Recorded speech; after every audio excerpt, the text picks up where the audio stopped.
As first of all మన తలా ధోని. నేను లాస్ట్ వీడియోలో చెప్పినట్లుగా 2025 IPL mega auction players retention రూల్స్‌లో ఒక ప్లేయరు ఇంటర్నేషనల్ మ్యాచెస్ ఆడి, అది కూడా ఓడిఐ, టీ20 ఇంకా టెస్ట్ ఏ ఇంటర్నేషనల్ మ్యాచ్ అయినా ఆడి 5 సంవత్సరాలు అయిపోతే ఆ ప్లేయర్‌ని అన్‌క్యాప్డ్ ప్లేయర్‌గా కేవలం 4 కోట్లకే రిటైన్ చేసుకోవచ్చు. ఈసారి ఎంఎస్ ధోనికి 4 కోట్లు ఇచ్చి సీఎస్కే మేనేజ్మెంట్ రిటైన్ చేసుకుంటారు. దీనిలో మాత్రం ఖచ్చితంగా ఎలాంటి డౌటు ఉండదు. ఈ న్యూస్ మాత్రం ఖచ్చితంగా సీఎస్కే టీమ్‌కి ఇంకా సీఎస్కే ఫ్యాన్స్‌కి పెద్ద గుడ్ న్యూస్ అని చెప్పాలి. చాలామంది ఎంఎస్ ధోని 2025 ఐపీఎల్ ఆడడు అనుకున్నారు.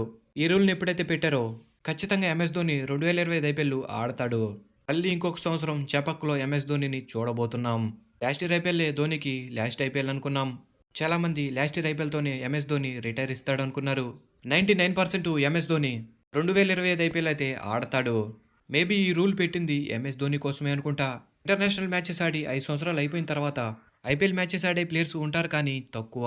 ఇంకొక ప్లేయరు సునీల్ నారాయణ్. ఇతను కూడా ఇంటర్నేషనల్ మ్యాచెస్ ఆడి 5 సంవత్సరాలు అయిపోతుంది. కాబట్టి ఇతను కూడా కేకేఆర్ 4 కోట్లు పెట్టి రిటైన్ చేసుకుంటారు.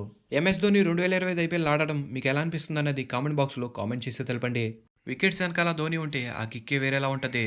ఇంకొక రూలు ఓవర్సీస్ ప్లేయర్స్కి ఇదొక పెద్ద వార్నింగ్ అని చెప్పాలి. బిగ్ యాక్షన్కి ఓవర్సీస్ ప్లేయర్స్ వాళ్ళ నేమ్ని రిజిస్టర్ చేసుకోవాలంట.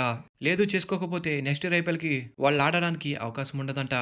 సరే వాళ్ళు నేమ్స్ని రిజిస్టర్ చేసుకున్న తర్వాత వాళ్ళని యాక్షన్లో ఏదో ఒక టీం కొంటే ఖచ్చితంగా వాళ్ళు ఐపీఎల్కి రావాలి. ఇంజురీ అయితే ఓకే, కానీ మనీ తక్కువ ఇస్తున్నారు, ఇంకా వేరు వేరు సాకులు చెప్పి ఐపీఎల్కి రాకపోతే వాళ్ళని 2 సంవత్సరాలు బ్యాన్ చేస్తారు. వాళ్ళు 2 సంవత్సరాల దాకా ఐపీఎల్ ఆడడానికి అవకాశం ఉండదు.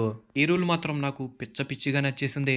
ఎందుకంటే ప్రీవియస్ సీజన్స్లో చాలామంది మనీ తక్కువ ఇస్తున్నారని ఐపీఎల్ ఆడడానికి చాలామంది రాలేదు. ఈ రూల్ మీకు ఎలా అనిపిస్తుంది అన్నది కామెంట్ బాక్స్లో కామెంట్ చేస్తే తెలపండి.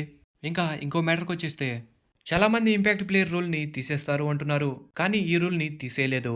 2027 ఐపీఎల్ దాకా ఈ రూల్ని ఐపీఎల్లో కంటిన్యూ చేస్తున్నారు. గాయస్, ఇది వీడియో నచ్చితే ఒక లైక్ వేసుకోండి.